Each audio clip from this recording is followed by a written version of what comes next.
నమస్తే. SR70 news కి స్వాగతం. పన్నశాల సీతారాములు జలకాలాడిన సీతవాగు దర్శనీయ నారచీర ప్రాంతం పునఃప్రారంభం. భద్రాద్రి కొత్తగూడెం జిల్లా భద్రాచలం శ్రీ సీతారామచంద్ర స్వామి వారిని దర్శించుకున్న భక్తులు సీతారాములు నడయాడిన పర్ణశాలకు వెళ్లి సీతమ్మ వారి నారచీరలో ఆరవేసిన ప్రదేశాన్ని చూసి వస్తారు. ఈ దర్శనీయ ప్రాంతాన్ని పర్ణశాలలో సీతవాగు గోదావరి వరదలు వచ్చినప్పుడు వరద తీవ్రతకు మునిగిపోయింది.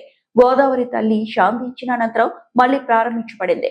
సీతారాముల చరిత్రకు 5 రోజుల సాక్ష్యంగా ప్రత్యేకత కలిగిన ఈ ప్రాంతం సీతమ్మ వారు జలకాలాడిన సీతవాగు గురించి చరిత్ర చెబుతోంది.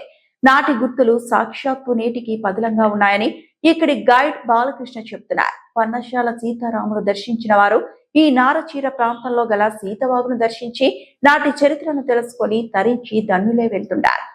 Reporting SR70 news desk. వేసుకొని ఆ 5 రోజులు కూడా ఇక్కడే నివాసం చేసుకొని ఆ 5 రోజులు పూర్తయిన తర్వాత వెళుతూ ఆ పసుపు కుంకుమ రాళ్ళని రంగరించుకొని బొట్టు పెట్టుకొని పూజా కార్యక్రమాలు చేసుకొని ఇక్కడ నుంచి తిరిగి పర్ణశాల వెళ్ళిపోయేవారు.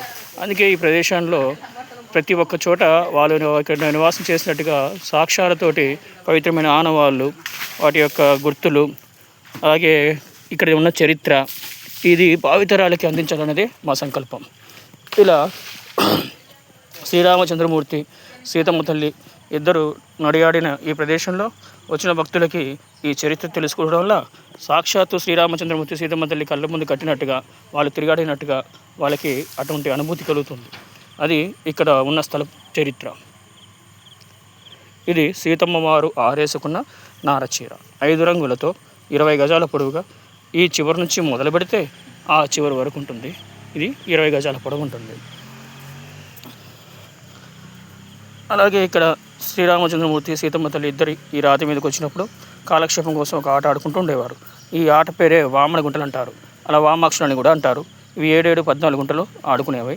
ఆ 14 గుంటలు కూడా ఆ రాములు వారే స్వయంగా తయారు చేసినట్టుగా ఇక్కడ గుంతలు కనిపిస్తున్నాయి. ఈ 14 గుంటల్లో సీతారాములు నిజంగా ఈ అడవిలోకి వచ్చారా, ఈ రాతి మీద నివాసం చేశారా, అసలు ఈ స్థలంలో ఏమైనా సత్యం అనేది ఉందా లేదని తెలుసుకోవడానికి భావితరాలకి ఆ సత్యాన్ని తెలియజేయడం కోసం ఒక మనుష్యుడు ఈ ప్రదేశానికి వచ్చి వారి మీద అనుమానంతో రాయంతా తొక్కుకుంటూ తిరిగి ఇక్కడికి వచ్చి 10 గుంటలు పడగొట్టాడు. ఆ శాపగ్రస్తుడై ఆయన మరణించడం వల్ల ఆ 10 గుంటలు పోయి ఈ 4 గుంటలు అలా మిగిలిపోయినాయి. ఇది శ్రీరామచంద్రమూర్తి, సీతమ్మ తల్లి పాదం పెట్టిన నేల కాబట్టి ఇప్పటికీ ఆ సత్యం అనేది ఎంతో భక్తిభావంతో ఉన్న వాళ్ళకి కనిపిస్తుంది.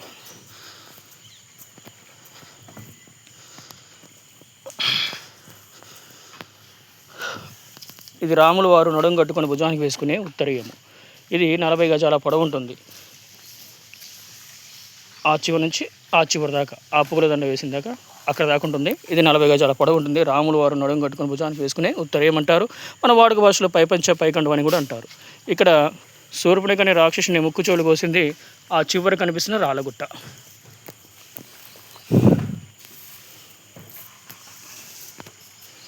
ఆ రాళ్ళగుట్ట కాడికి వెళ్ళే ప్రతి ఒక్కరు కూడా శ్రీరామచంద్రమూర్తికి, సీతమ్మ తల్లికి వచ్చిన సమస్యలు, కష్టాలు ఎవరికి రాకూడదని మనసులో అనుకుని 3 రాళ్ళ గుట్ట మీద వేసి వెళ్తుంటారు.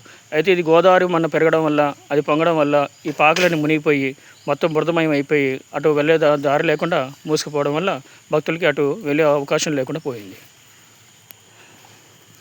ఇక్కడ శ్రీరామచంద్రమూర్తి, సీతమ్మ తల్లి ఇద్దరు కలిసి అడవిలోకి వచ్చినప్పుడు వారికి 5 రోజుల కాలంలో వారికి ఆహారం కూడా సమకూర్చేది లక్ష్మణస్వామి ఒక్కడే కాబట్టి ఆ లక్ష్మణస్వామి దండకరనే మొత్తం తిరిగి ఈ అడవిలో దొరికే పళ్ళు, పలహారాలు, ఇప్ప పూలు తెచ్చిపెడితే ఇది ఒక రాతిని కంచంగా భావించుకుంటూ భోజనం చేసినట్టుగా మనం చెప్పుకునే ఒక పవిత్రమైన స్థలం.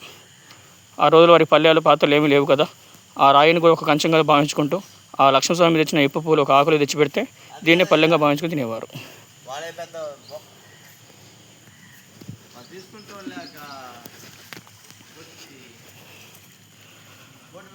అమ్మవారు ఈ వాగులో స్నానం చేస్తుండగా ఈ పొడుగ్గా కనిపించే పొడవైన రాయి మీద రాములు వారు కూర్చొని కాపలా కాస్తూ ఉండేవారు. ఈ దండకారణ్యంలో రాక్షస భయానికి కాపలాగా. అది రాములు వారు కూర్చున్న రాతి సింహాసనం అంటారు.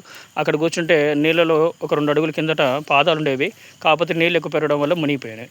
అందుకే భక్తులకి అటు వెళ్ళే దారి లేకుండా పైనుంచి తీసుకెళ్ళడం జరుగుతుంది.